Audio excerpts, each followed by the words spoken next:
చెప్పింది నెరవేర్చే వరకు నీ చెయ్యి విడవను, నీకేమీ కానివ్వను అని ఆయన యాకోబుతో భరోసా ఇచ్చాడు.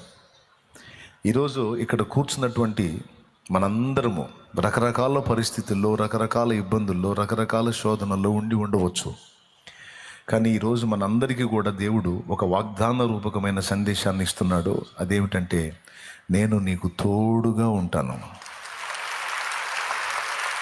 నేను నీకు తోడుగా ఉంటాను. నీ సంచారాల్లో, నీ జీవన ప్రయాణంలో నేను నీతో ఉంటాను. నేను నిన్ను ఆశీర్వదిస్తాను, నీకు పుట్టిన వారిని ఆశీర్వదిస్తాను. నేను నీకు స్వతంత్రింపజేయాలనుకున్నవన్నీ స్వతంత్రింపజేస్తాను. ఎందుకంటే విశ్వాసమును బట్టి నీవు నా సంతానం, నీవు నా సంతానం. కాబట్టి నేను నీతో చెప్తున్నటువంటి ఈ వాగ్దానం ఏదైతే ఉందో, ఈ ప్రామిస్ ఏదైతే ఉందో, అది నెరవేర్చే వరకు నేను నిన్ను విడవను.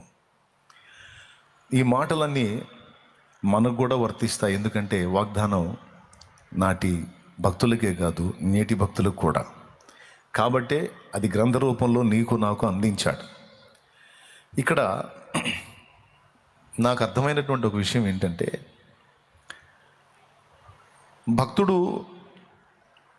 యోగ్య ప్రవర్తన కలిగిన వాడా, సత్ప్రవర్తన కలిగిన వాడా, పరిశుద్ధుడా, నీతిమంతుడా, అసలు ఎలాంటి వాడు, ఇతని క్వాలిటీస్ ఏంటి, ఇతని నీతి, యథార్థత, భక్తి, మంచితనం ఏంటి అనే ఈ దేవుడు యాకోబులో అవన్నీ చూసి ఈ వాగ్దానం చేశాడా, వాటిని లక్ష్య పెట్టకుండా వాగ్దానం చేశాడా? మీరేం చెప్తారో చెప్పండి. యాకోబులో అన్ని గుడ్ క్వాలిటీస్ చూసి, యాకోబులో దేవుడు పరిపూర్ణత చూసి ఈ వాగ్దానం చేశాడా, లేకపోతే దేన్ని బట్టి చేశాడు?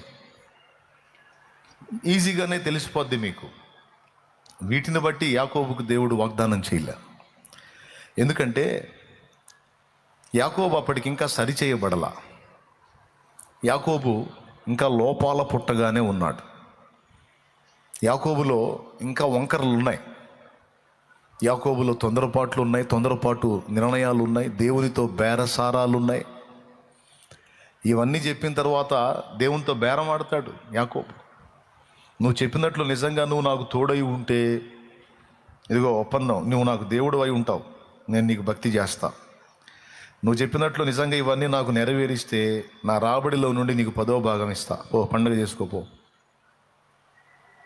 దేవుడితో అంటే పండుగ చేసుకో అనలేదు, కానీ ఆ మాట అన్నంత.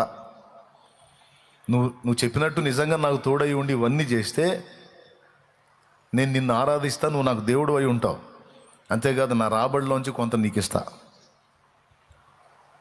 అని బేరసారాలు ఆడతాడు.